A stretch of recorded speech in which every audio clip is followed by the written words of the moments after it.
mazhab bo'lganmi?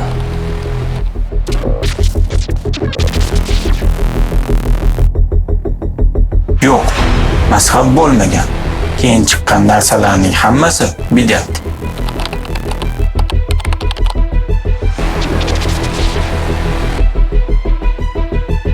Mazhablar keyin paydo bo'lgan bo'lsa, ular inson fikriga asoslanganmi? Mazhablar ulamolarning tushuntirishi. Sen ham o'qiysan, tushunasan. Qur'on va hadislar ochiq manba.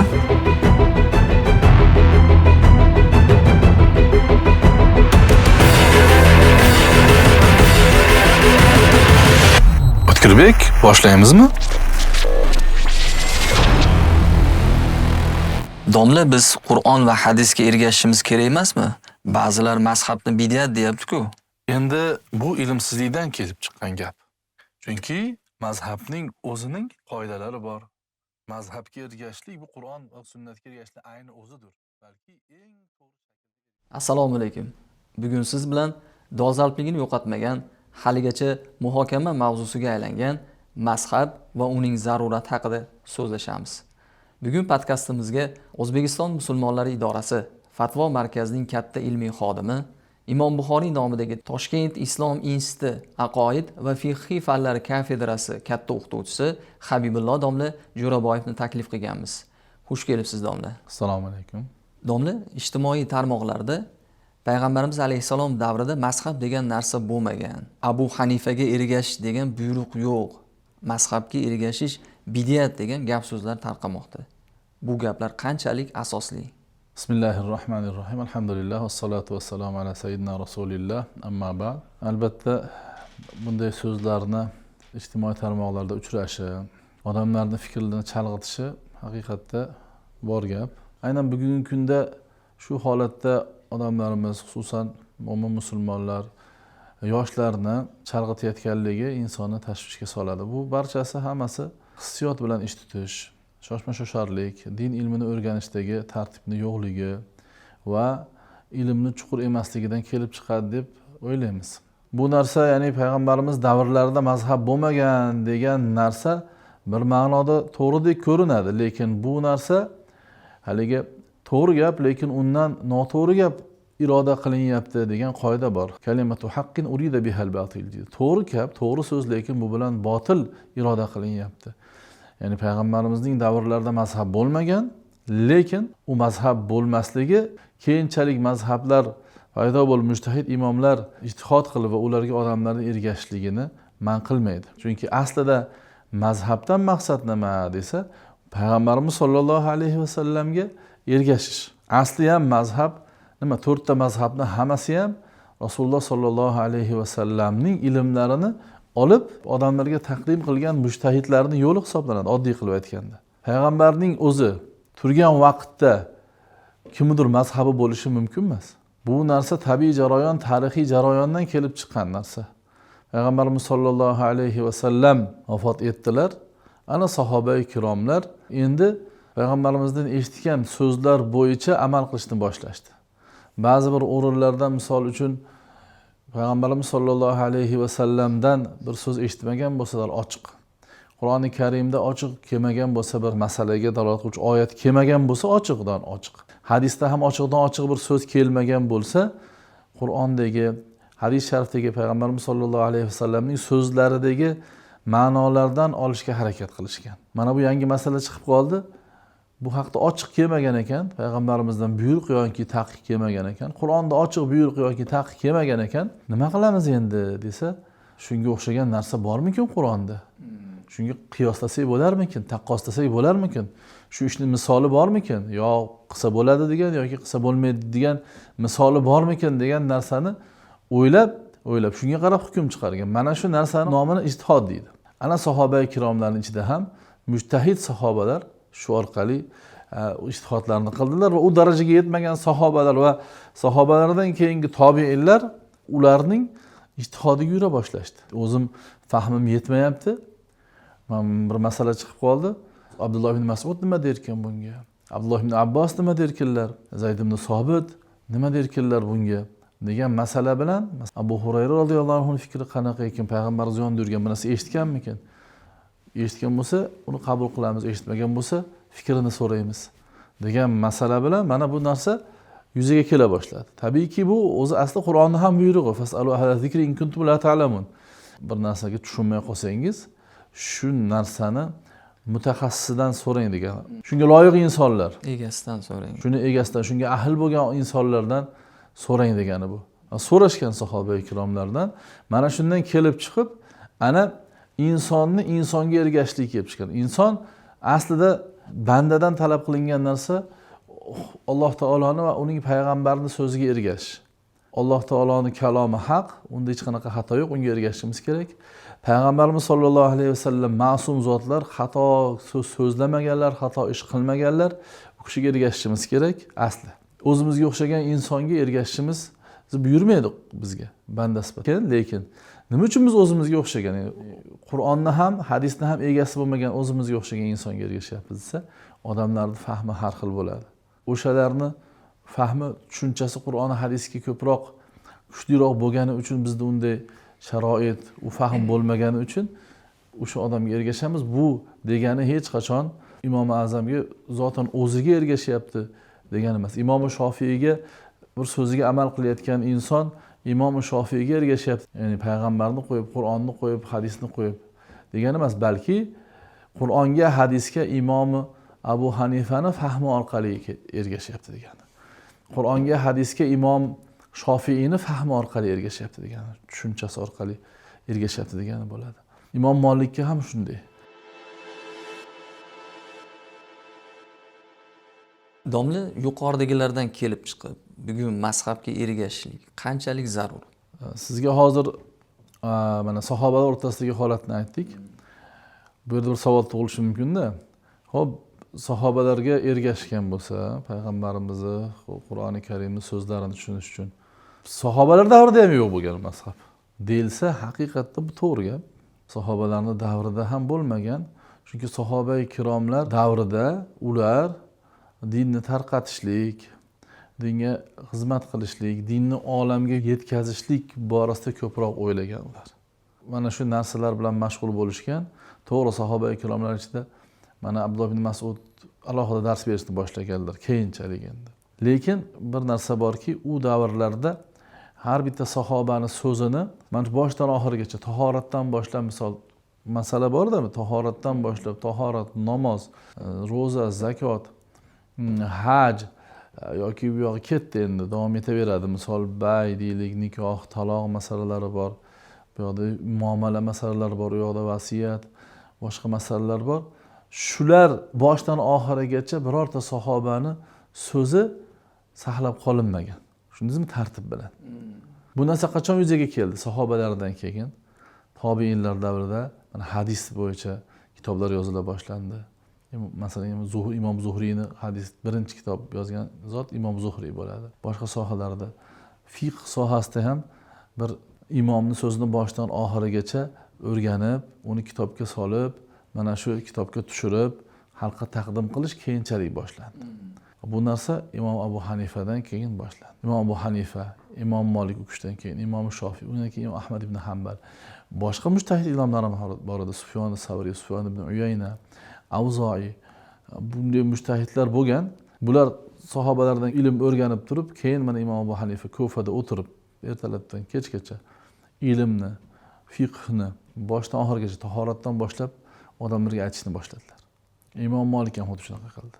Demak, mana bu insonlarni hozir biz 4 ta mazhab dedik, lekin 5-6 ta undan ko'proq, 10-20 ta 30 ta mujtahid bo'lsa ham o'sha davrda 4 talariniki Xudoning bir hikmati bilan, Alloh taolaning taqdir ilohiysi bilan 4 talariniki saqlanib qoldi.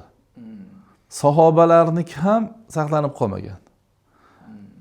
Tobiinlarning ichida bitta Imom Azam Abu Hanifaning mazhablari, ya'ni so'zlari boshdan oxirigacha qilgan ijtihodlari saqlanib qolgan. Qolganlarnikida mana bu 3 ta mazhabniki. Qolganlarniki ham bo'lgan, lekin ularni ham so'zlari bo'lgan boshdan oxirigacha, lekin keyinchalik yo'q bo'lib ketgan. Ularning shogirdlar, unga ergashuvchilar kam bo'lgani uchun yo'q bo'lib 4 ta mazhab qolgan. Qaniydi Ibn Mas'ud radhiyallohu anhuni boshidan oxirigacha, masalan, bizni tahoratimizdan boshlab, masalan, oddiy qilib aytganda mana Baytul Haloga kiramiz, to'g'rimi? Baytul Halodan, din o'zi Baytul Halodan boshlab Baytullohgacha kirib boradigan oralardagi hamma savolga javob beradi-da fiqh. Mana shu tahoratdan boshlab demoqchimanki, hajgacha bo'lib, bundan boshqa muomalalar. Mana shu masalalar bo'yicha agar bitta sahobani, Abdulloh ibn Mas'udnimi, Abdulloh ibn Abbosnimi yoki boshqa sahobani so'z saqlanib qolganda ergashishga ular loyiqroq edi. Imom Abu Hanifani mazhabi deyapmiz, shunisiga Imom Abu Hurayrani yoki sahoba ikrom Abdulloh ibn Mas'udni, Abdulloh ibn Abbosni mazhabi desa, bular payg'ambarimiz yonlarida yurgan insonlar. Bularga ergashish kerak bo'lardi. Lekin ulamolar aytadilarki, bularni so'zlari shunday holatda saqlanib qolmagani uchun ularga ergashib bo'lmaydi deydi. Nimaga? Chunki bilmaysiz. Chunki bu yerda bir narsa bor. Bir so'zni bir vaqt aytgan bo'lsa, ijtihodi o'zgarib qachondir u so'zdan qaytgan bo'lishi mumkin. Bu narsa devonga, ya'ni kitobga tushirib qoldirilmagan sahobalarning. Sahobalarning ijtihodi bor. Har sahobalarning, lekin ularning har bitta sahobaning alohida boshdan oxirigacha ijtihodi, aytgan fikrlari, Qur'on hadisdan olgan fikrlari, so'zlari saqlanib qolmagan. Tabiiyki bu vaqtda nima bo'ladi? Ulardan keyingi haqiqiy mujtahid imomlarni so'zlariga ergashish kerak bo'ladi. Chunki ular saqlanib qolgan. Ibn Hajar Asqaloniy, Shofiy mazhabida bir imomlar, Imom Buxoriyni, Sahih Buxoriyni sharhlagan inson. Inson hozir kompyuterni qancha megabayt, gigabaytli miyalarda turibdi-yu, bunda ezasiz tarixni chiqarib beradi. Misol bir inson haqida ma'lumot yozsangiz chiqarib beradi.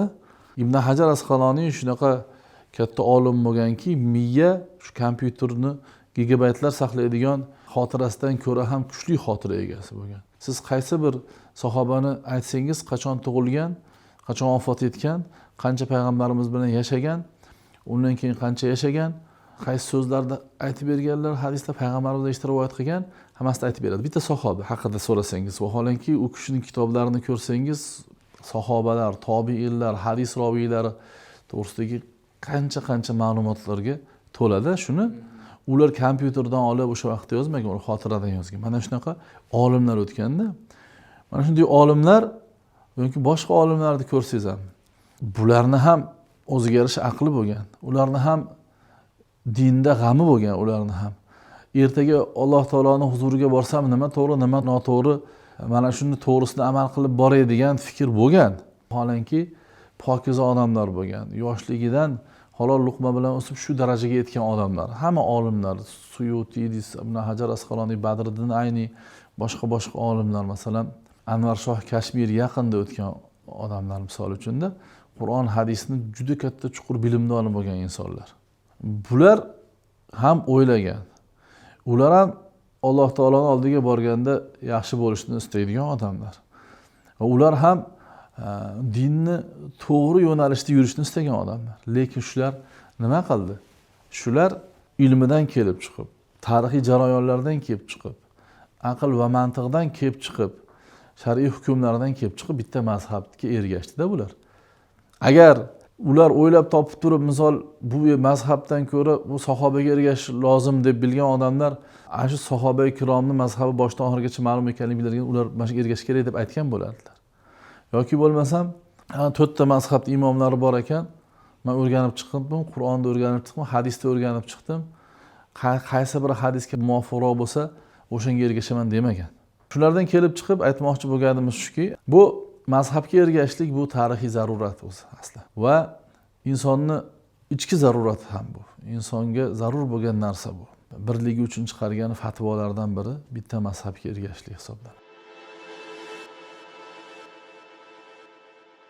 Rahmat domla, yuqorida mazhablarni sanab o'tdingiz, mujtahid olimlar, mazhabboshlar haqida gapirdingiz.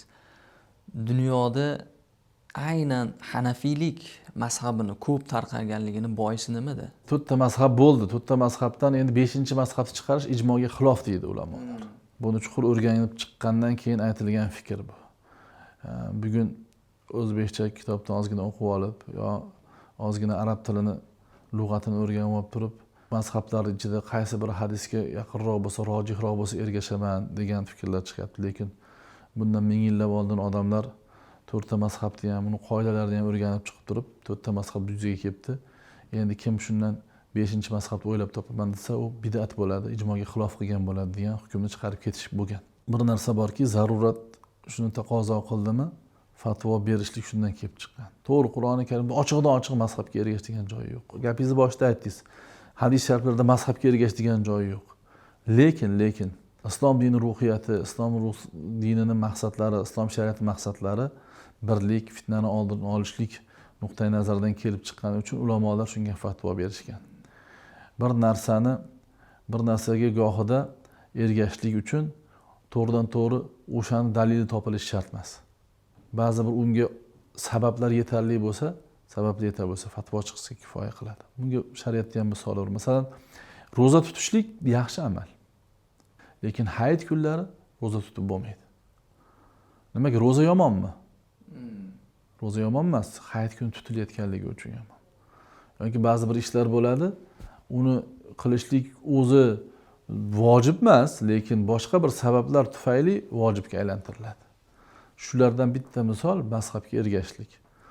To'g'ridan to'g'ri Qur'oni Karim, hadis sharifda to'g'ridan to'g'ri dalili bo'lmasa ham, lekin bu narsa juda ko'p narsa fitnalarning oldini olishlik, insonni xotirjam ibodat qilishligi, sakinat bilan ibodat qilishligiga sabab bo'lganligi uchun ulamolar shunday to'rtta mazhab qoldi, shulardan biriga ergashish kerak bo'ladi degan fikrni, fatvoni berishgan.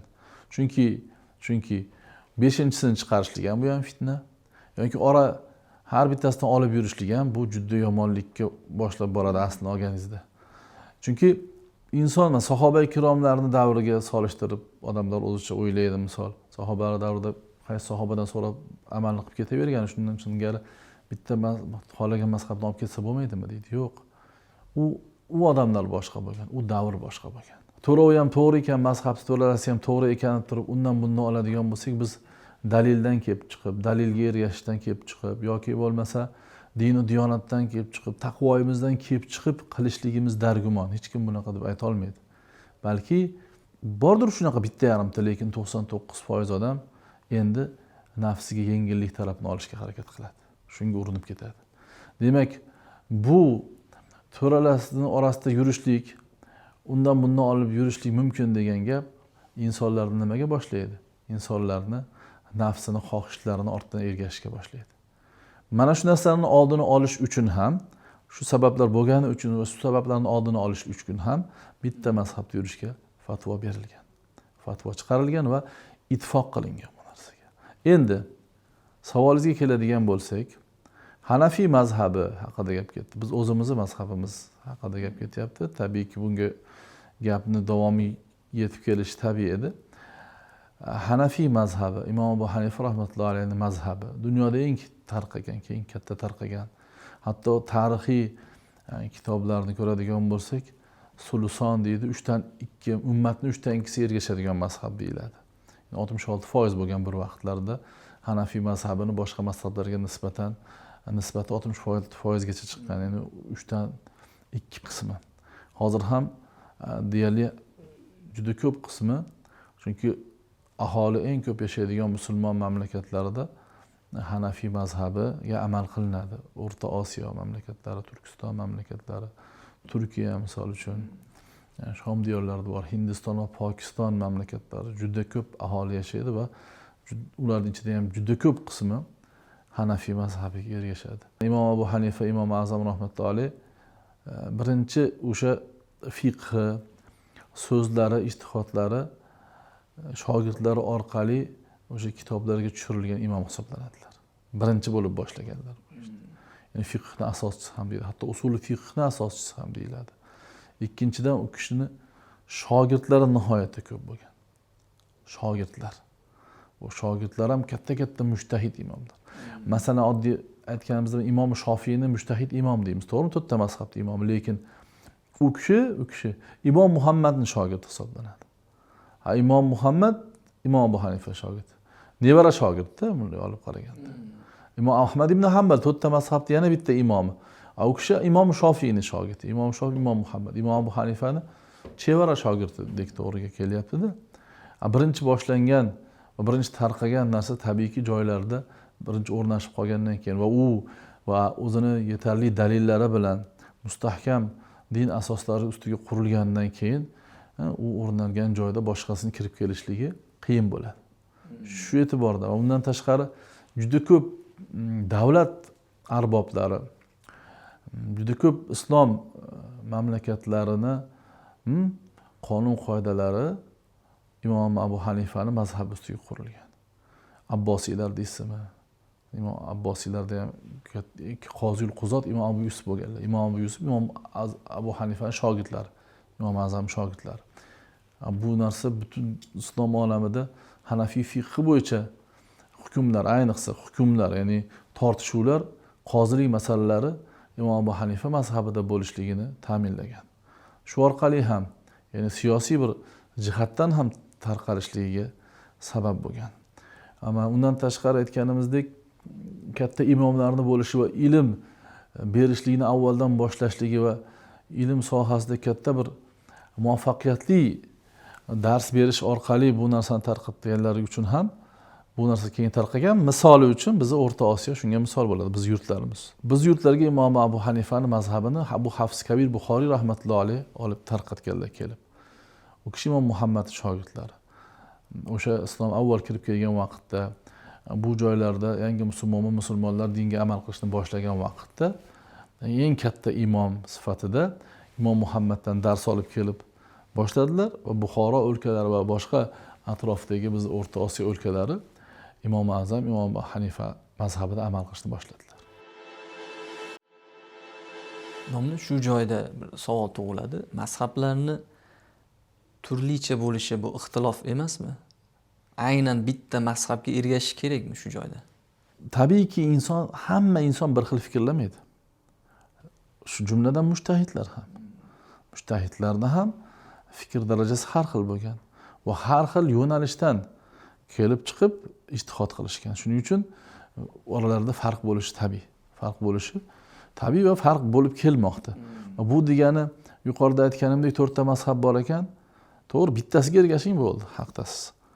To'ralasi ham haq, lekin bittasiga ergashib haqni topish mumkin.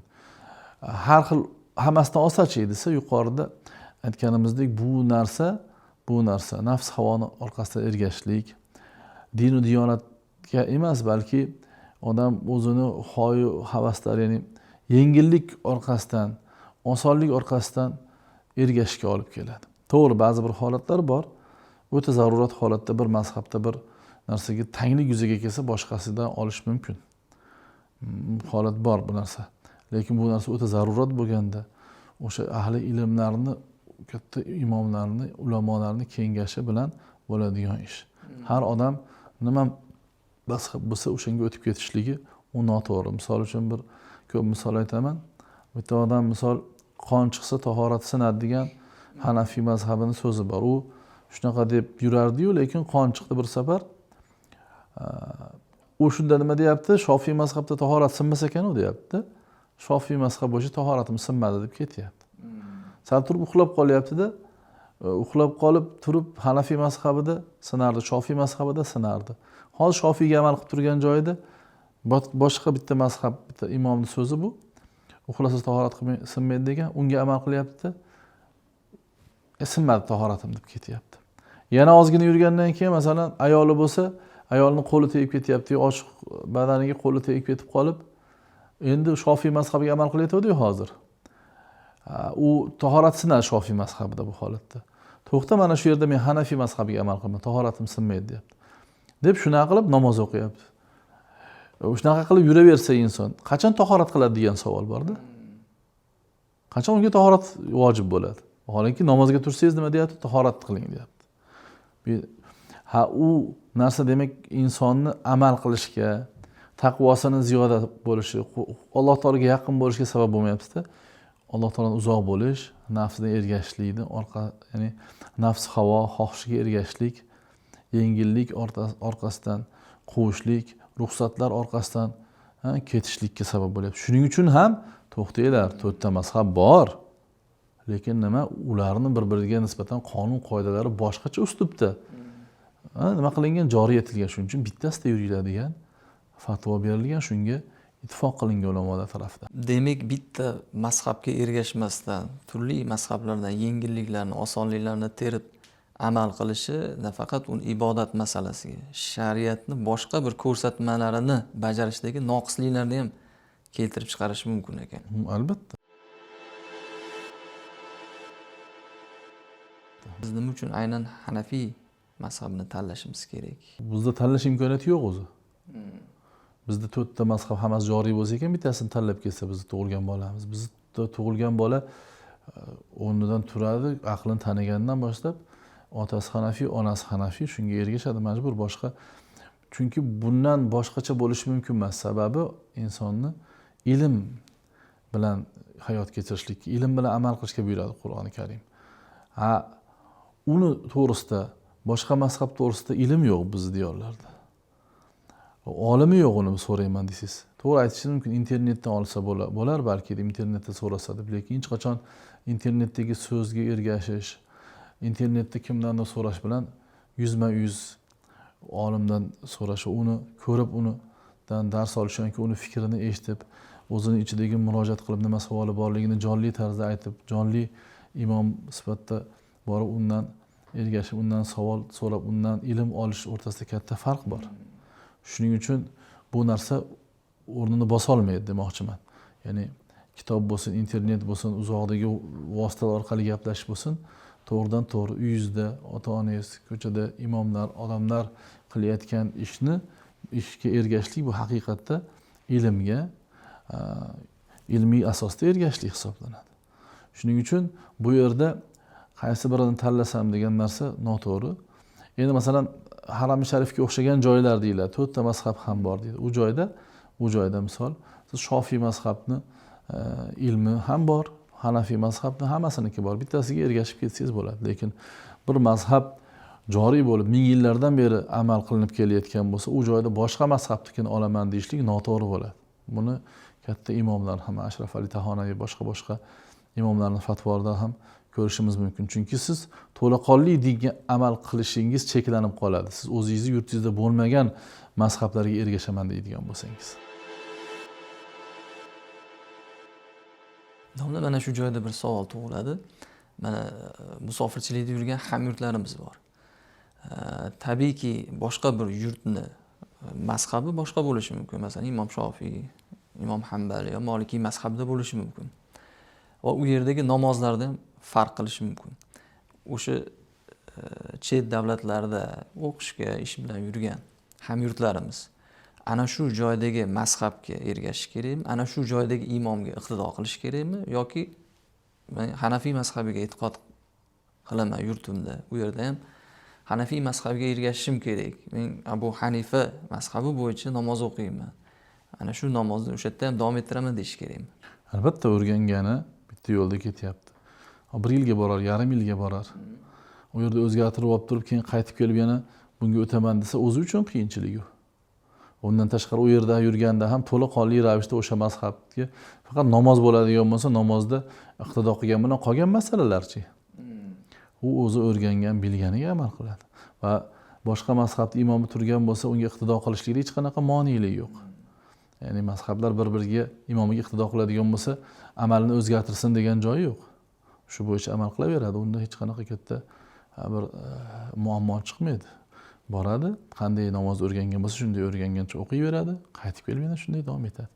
Yangi o'rganib boshqa qilib, keyin qaytib kelib bu yerga o'sha o'rgangani bo'yicha o'qisa, yana bu yerda odamlar ichida har xil tashvishlar bo'lishligi bu o'zigagina nima bo'ladi? Tashvish bo'ladi va o'zi noxushliklarga o'zi sabab bo'lgan bo'ladi.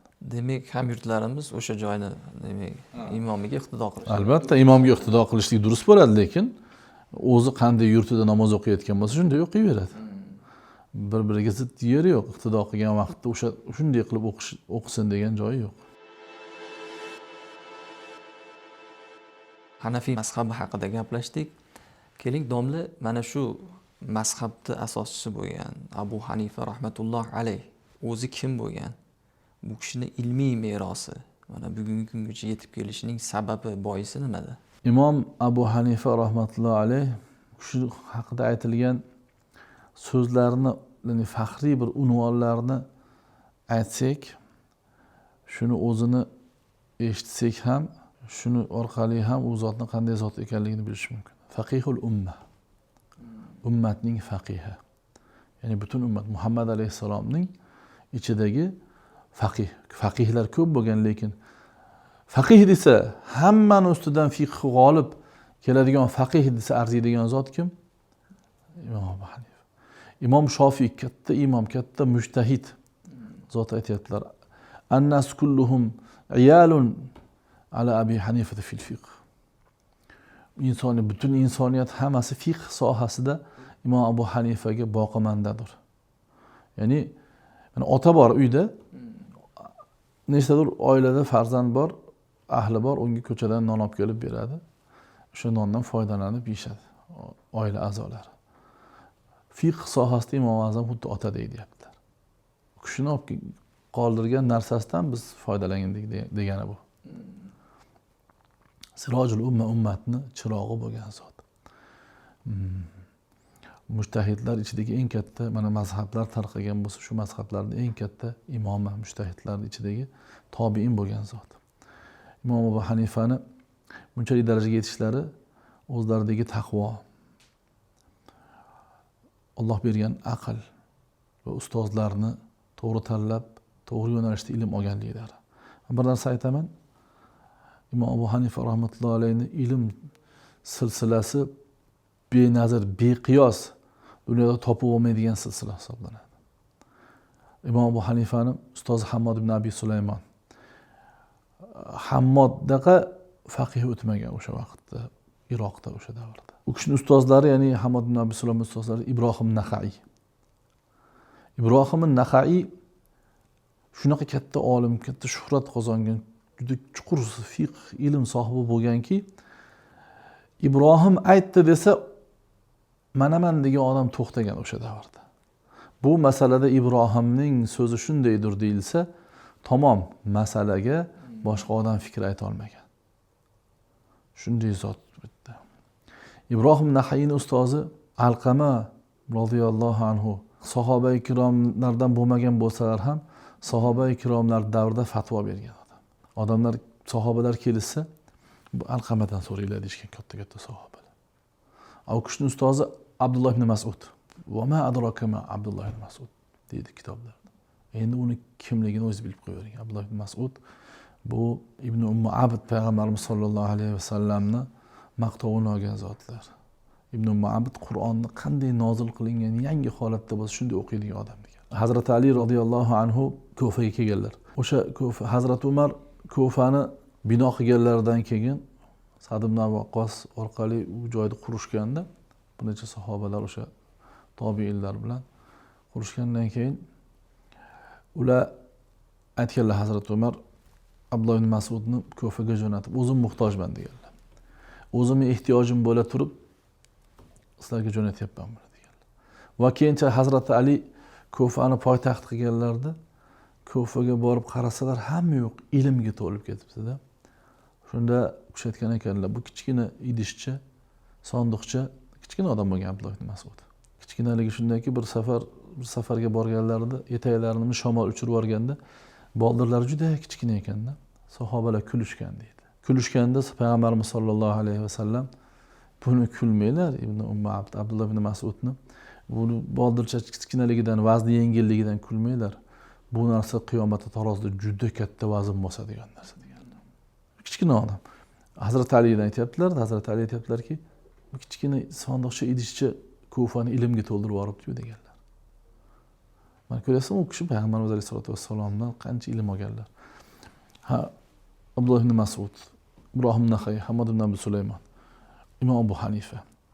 Bular o'z zamonasida benazir odamlar bo'lgan. Bulardaqa odam bo'lmagan o'zin zamonasida yashab turgan zamonasida.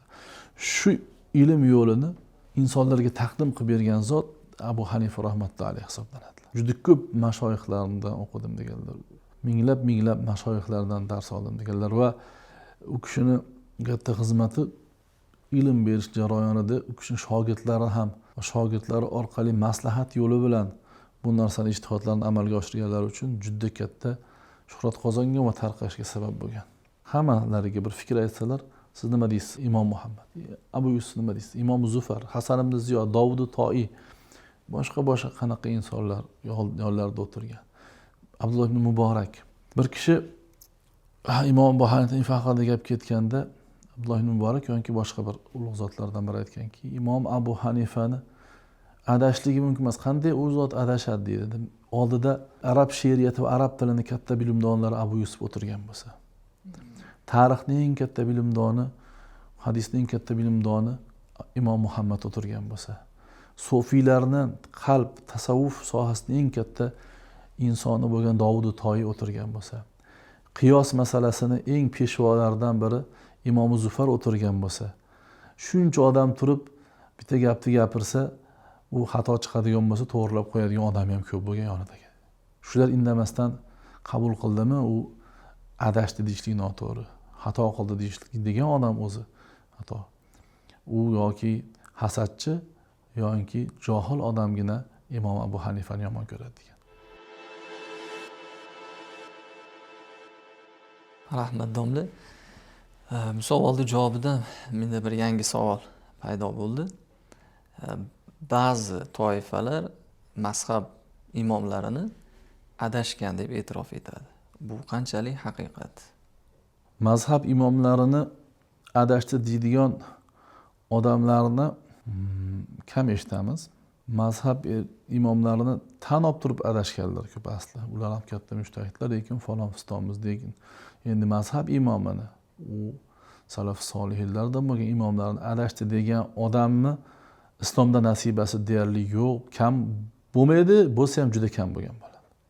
U islomdan, dindan o'ta bexabar, o'ta johil odamning gapi hisoblanadi bu. Mazhab imomlarini adashgan deyishlik bu mazhab imomlarini adashdi degani din noto'g'ri deyish degan bilan teng asli. Chunki 90% odam shu mazhabda amal qiladi. Musulmonchilik yo'q degandek gapda bu. Bu juda xatarli gap. Bunaqa deydigan odamlar bo'lsa, mabodo bu fikrdan qaytish kerak, qattiq tavba qilish kerak. Mushtahid o'zi kim? Hozirgi kunda mana shu mushtahidlik maqomiga yetgan insonlar bormi? Mushtahid deganni o'z asli lug'atda butun ichidagi bor kuch-quvvatini bir narsaga sarflashda ijtihod deydi. Qattiq bir narsaga tirishib kirishgan odamni mushtahid deydi. Qur'on hadisdan ham mana shunday o'zini butun ilmi, butun imkoniyati bilan hukm oladigan odamni mushtahid deydi. Mushtahidlarning darajasi bor, mushtahidi mutlaq deydi. Mushtahid mutlaqlar Imom Abu Hanifa, Imom Shofiy, Imom Malik, Ahmad ibn Hanbal, Imom Abu Yusuf, Imom Muhammad bular mushtahid mutlaq hisoblanadi. Chunki Qur'oni Karimdan o'zlari to'g'ridan to'g'ri hukm oladi. O'zlarining qoidalari bor bu borada. O'zlarining usullari bor.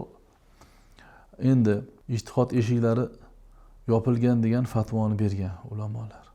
Ba'zilari ochiq deydi. Mushtahid bilish kerak bo'lgan juda ko'p narsalar bor, juda ko'p ilmlar bor. Bu Qur'oni Karim, hadis sharif, fiqh, usuli hadis ilmlardan tashqari arab tilini juda zo'r bilish kerak bo'ladi. Arab tilidagi turli xil arab tiliga balog'at, fasohat, ilmi badi'a, majoz, haqiqat bu qoidalar bularni chuqur bilgan bo'lish kerak bo'ladi. Va tarixni o'ta yaxshi bilgan bo'lish kerak. Odamlarning urf-odatlarini yaxshi bilgan bo'lish kerak. Odamlarning urf-odati nimadan iborat. Mana shu narsalar hammasini bilsa mushtahid darajasida yetgan bo'ladi. Mushtahid darajasidagi odamlar tarixda o'tib ketgan mushtahid mutlaq. Endi yuqorida aytdim, mushtahid bormi yo'qmi degan savolga mushtahid ba'zilar ijtihod qilsa bo'ladi hozir ham deydi. Ba'zilar yo'q, ijtihod qila olmaydi desa, ulamolar aytadilarki, Mulla Ali Qori aytganlarki, ikkovi gap ham to'g'ri deganlar. Nimaga desa, aqlan olganingizda Xudo berib kimdir shu darajaga yetib qolishi mumkin. Buni hech kim inkor qila olmaydi qiyomatgacha. Lekin yo'q deganlarning gapi ham to'g'riki, odatda bunaqa chiqmadi shu mahalgacha, bundan keyin chiqmasa kerak deydi. 400-hijriy bo'ladigan bo'lsa, bundan 1000 yil oldingi gapda bu. 1000 yil oldin ijtihod eshiklari yopildi degan fatvoni ham berishgan. Chunki hamma nima desa devormasdi. Endi u imomlar qolmadi, u davrlar o'tdi, u zamonlar o'tdi. Payg'ambarimiz yaxshi zamon degan zamon o'tdi. O'shaning uchun bu yog'iga ijtihod qilaman desa, qiyin degan narsani aytganlar. Demak, xulosa aytishimiz mumkinki, aqlan olganingizda o'ylab ko'rsangiz chiqishi mumkin. Lekin odatda shu mahalgacha chiqmadi. Odatda bundan keyin ham chiqmasa kerak degan g'olibiy xulosasi bor ulamolarning. Shuning uchun yangi chiqqan masalalarda nima bo'ladi unda desa, ulamolar mujtahid mutlaq sifatida emas, dinni chuqur bilgan ulamolar, har zamonning ulamolari o'zaro kengashib turib, oldingi qoidalardan kelib chiqib bir umumiy, jamoaviy ijtihod. Ya'ni bu ijtihod deganda ham qanaqa termin, ijtihod so'zi ishlatilyapti. Haqiqiy ijtihod emas, ya'ni bir hukm olish, fikrlarni o'rganib, oxirgi xulosani berish ma'nosida. Jamoaviy shaklda ijtihod qilib bir hukmga, bir masalaga, bir narsaga bir hukm aytishlari mumkin bo'ladi. Domla, bir mazhabga amal qilayotgan inson boshqa mazhabdan fatvo olishi mumkinmi? Bir mazhabga ergashayotgan inson o'zi asli ya'ni shu darajadagi yetmagani uchun muqallid, ya'ni bir imomga ergashuvchi bo'lgani uchun o'sha mazhabga ergashyapti-da. Ya'ni bir olim ustozning orqasidan ergashyapti. Endi u misol uchun o'zini yurti, o'zini ustozi yoki o'zini imomi bir gapni aytayotgan bo'lsa, o'shandan ilm olgan, shu bilan shakllangan holatda turgan bo'lsa va boshqa bir masala kelib qoladigan bo'lsa, o'zi o'rgangan narsaga va unga qarab ergashib ketadigan bo'lsa, bu noto'g'ri ish hisoblanadi. Yuqorida aytganimizdek, bitta mazhabga ergashishlik kerak, bu fitnalarning oldini oladi degan fatvoga zid bo'lib qoladi va u yerda sababni topish kerak-da, sabab nima? O'shani kuchli deb belgilash uchun ketyaptimi? Tabiiyki yo'q. Sababi u inson unaqa dalillarni solishtiradigan darajada kuchli emas. Ikkinchi darajada nima? Qiziqqani uchun bo'lyaptimi? Yoki yengil bo'lgani uchunmi? Yoki beparvoligi uchunmi? Shulardan bittasidan chiqmaydi-da holat. Shuning uchun bu narsalarning hammasi dinga nisbatan beparvolik qilish, dinga nisbatan eng yengilni olaman deyish, osonini olaman deyishlik, o'zi e'tiqod qilmagan, o'zi misol to'g'ri deb bilmagan narsani, misol uchun o'zi tadqiq qilmagan narsa orqasidan ergashib bo'lib qoladi-da. Shuning uchun ushbu holatlarning hamma holatlarida ham noto'g'ri ish qilayotgan bo'ladi. Shuning uchun bir mazhabga ergashyaptimi? O'sha mazhabda nima degan ekan, shu mazhabga amal qilay deb turib borish kerak bo'ladi. Shunda qilayotgan ibodati ham to'g'ri bo'ladi. Xotirjam bo'ladi, qalbi taskin topadi. Bir narsani kuzatish mumkin-da, masalan, odamlarning ibodatida ham, ko'chada yurish turishni ham ko'radigan bo'lsak, masalan, mana shu an'anaviy dinimizga amal qilib, islomni mazhab yo'nalishiga amal qilib kelayotgan insonlarni ko'radigan bo'lsangiz, xotirjam ibodat qilishadi-da. Kamtarligi ham bor. Boshqa odamning ibodatini ibodatmasam deb hisoblamaydi, yurish turishidan, ko'rinishidan. Lekin bu narsa noto'g'ri deydiganlar, hamma mazhabga ergashsam bo'ladi deydiganlar, bir mazhabda turish noto'g'ri deydigan odamlarni ko'rsangiz ham, siratlaridagi odob, axloqini ko'rsangiz ham o'zgarish bor. Qilayotgan ibodatini ko'rsangiz ham xuddi ibodati meniki to'g'ri, qolganlarga noto'g'ri degandek, xuddi bir narsani pesh qilib turgandek, gerdayib, mana bu holatlarda ko'rasiz-da. Shundan ham odamdek farqlasa bo'ladi-da bu holatni. Qaysi biri xotirjam, qalbi taskin topgan holatda ibodat qilyapti-yu, qaysi biri boshqa yo'nalishdan ketib qolgan. Shundan ham bir farqlab olsangiz bo'ladi. Domla, aytingchi, hadislardan to'g'ridan to'g'ri hukm olishi mumkinmi inson? To'g'ridan to'g'ri hukm oladigan odamlar bor va uni ololmaydiganlar bor. Ololmaydiganlar oladigan, to'g'ridan to'g'ri hukm oladiganlarning ortidan ergashadi. Mana Imom Azamning fahmi bilan ish tutamiz. Rasululloh sollallohu alayhi vasallamga biz Imom Azam dinni tushungan o'sha tushuncha bo'yicha ergashamiz deyapmizmi? Endi shu darajada yetmagan odam tabiiyki bitta mujtahidga ergashadi. Yetgan odam Imom Azam yo Imom Shofiyning darajasidagi odam bo'lish kerak bo'ladi. U darajada bo'lsa olaversin, lekin u darajada bo'la olmaydi endi bundan buyog'iga hech kim. Tarix qanchadan beri bo'lolmagani uchun, men misol keltirganim bekorga emas, katta ulamolar, allomalarni qilish kerak bo'lganda o'shalar qilardi. To'xtanglar, to'rtta mazhab bor ekan, bittasini hadislardan o'zimiz olib qo'yaylik. Men hadisning eng katta shorihiman, Ibn Hajar Asqaloniy aytishi mumkin. Eng katta muhaddisman deb Imom Suyuti aytishi mumkin edi. Men hadisni u yog'idan bu yog'iga Ibn Ingrasgacha kirib chiqdim deb Imom Anvar Shoh Kashmiriy aytishi mumkin edi. Yoki boshqa mana hadis kitobi yozgan ulamolarni ham bir mazhabda, Imom Termiziyni ham hatto mazhabdagi imom deb aytishadi ba'zi manbalarda. Undan keyin kitob yozgan ulamolarni ko'rsangiz ham u mazhabda. Agar bu ish to'g'ri bo'lganda, qilish kerak bo'lganda, hadisdan to'g'ridan to'g'ri hukm olish to'g'ri, qilishimiz kerak shu deganda o'shalar qilgan bo'ladi. Domla aytingchi, mazhabsizlik jamiyatda qanday salbiy holatlarni keltirib chiqarishi mumkin? Jamiyatda aytganimiz ixtilof kelib chiqaradi. Ixtilof keltirib chiqaradi. Bir yurtdagi imomlar, u mazhabsizlik, bir odam mazhabsiz bo'lsa, sekingina mazhabsiz bo'lib ibodat qilib ketavermaydi-da. Qolganlar noto'g'ri deyishni boshlaydi. U bilan cheklanmaydi-da, ularning tabiatidagi narsa shu. Noto'g'ri deydi, falon narsa bid'at deydi, boshqa deydi. Bu narsa tabiiyki ixtiloflarni boshlanishiga sabab bo'ladi. Odamlar o'rtasidagi tashvishni tug'ilishiga sabab bo'ladi. Undan tashqari o'zi-ku xo'p shu yo'lni tanlabdi. Boshqalarni shu yo'lga boshlash orqali odamlarning ibodati, odamlarni masalan qilayotgan amalini buzilishiga sabab bo'ladi. Masalan, to'rtta mazhabning birortasida ham misol oyog'ini keng qilib turish kerak degan joyi yo'q. Siz kelyapsizda bemazhabman ekan men, ya'ni men hadisdan olaman ekan, Buxoriyda bunaqa turibdi ekan, noto'g'ri uchun shotingizni keng qilib tursiz. Butun ummatni ittifoq qilgan to'rtta mazhab qolib yangi mazhab yaratgani uchun inson bid'atchi bo'ladi aslida. U to'g'ri qilyapman deb o'ylaydi. Va yahsabuna annahum yuhsinuna sun'a, ular yaxshi ish qilyapman deb o'ylaydi. Lekin u o'ta noto'g'ri ish.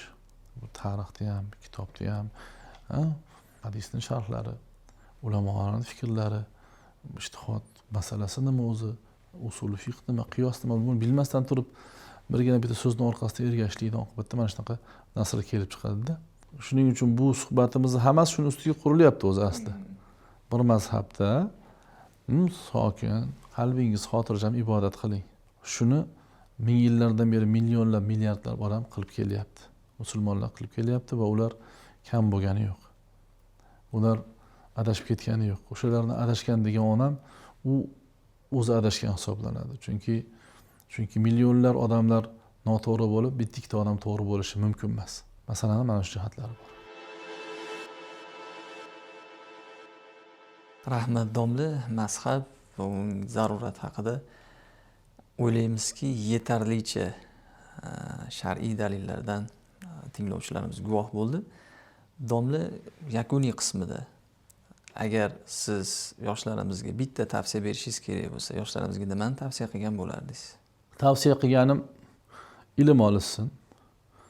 Tartibli tarzda ilmga ega bo'lishsin va bitta tez xulosa chiqarishmasin bir yangilik kelgan vaqtda.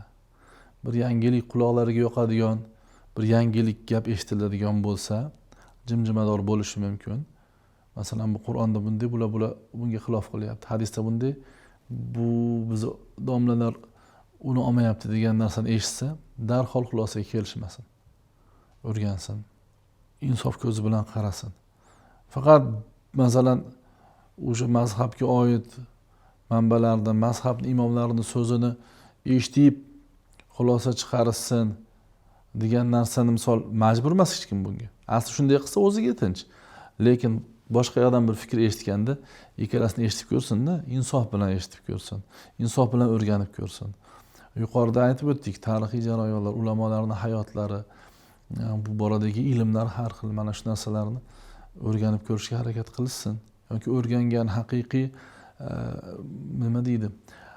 Haqiqiy ishonchli sanadi bor, ustozi bor, shu yo'lda bardavom kelayotgan, ilm bilan kelayotgan ulamolardan bu masalani yechimini so'rab ko'rsin. Agar bir qanaqadir muammo bo'ladigan bo'lsa, qanaqadir ularda savol tug'iladigan bo'lsa, shunda o'zlarini izlagan narsani topadi ular. Nima yangilik bo'lsa, nima yangi so'z bo'lsa, quloqlariga chiroyli qilib yetkazilsa, mana shu to'g'ri ekan deb ketish emas. Balki nima bo'lish kerak? O'qish, o'rganishlikni, ilmni ziyoda qilishdan harakatida bo'lish kerak bo'ladi. Mana shunda inshaalloh to'g'ri yo'lda bo'lamiz. Hamma ishlarimiz ham joyida bo'ladi. Rahmat domla. O'ylaymizki, bugungi mavzu yuzasidan tinglovchilarimiz o'zlari uchun kerakli xulosani chiqarib oladi degan umiddamiz. Keyingi muhim yana mavzular ustida uchrashguncha omon bo'ling azizlar. Hurmatli yurtdoshlar, dinimiz ta'limotida mo'tadillik g'oyasi yotadi va unga ergashish insoniyatni hech qachon zalolatga boshlamaydi. Zero dindagi mo'tadillik e'tiqod, amal, ilm va axloqda Qur'oni Karim, hadis shariflar va ulamolarning so'zlarini mahkam ushlash bilangina yuzaga chiqadi.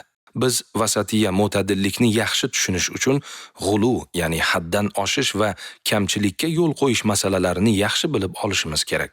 Chunki mo'tadillik mana shu ikki nuqsonli ish o'rtasida bo'ladi. Rasululloh sallallohu alayhi va sallam albatta bu din osonlikdir. Kim dinda ashaddiylashsa, din uni yengmay qo'ymaydi deganlar. Imom Buxoriy rivoyati. Mazhabga ergashish ayni dinda mo'tadil bo'lishning o'ziga xos yo'lidir. Imom Abu Hanifa, Imom Malik, Imom Shofiy, Imom Ahmad kabi ulug' ulamolar Qur'on va sunnatni chuqur tushunib, mazhab asoslarini tuzishgan. Boshqa hadisda Rasululloh sallallohu alayhi va sallam men va xulafoi roshidinlarning yo'lini mahkam tutinglar deganlari mazhabsizlikni da'vo qilayotganlarning gaplari puch ekaniga dalil bo'ladi. Chunki payg'ambarimiz faqat oyatga hamda o'zlarining sunnatlarigagina emas, balki o'zlaridan keyingi mujtahid ulamolarning yo'lini tutishlikka ham ishora qilmoqdalar.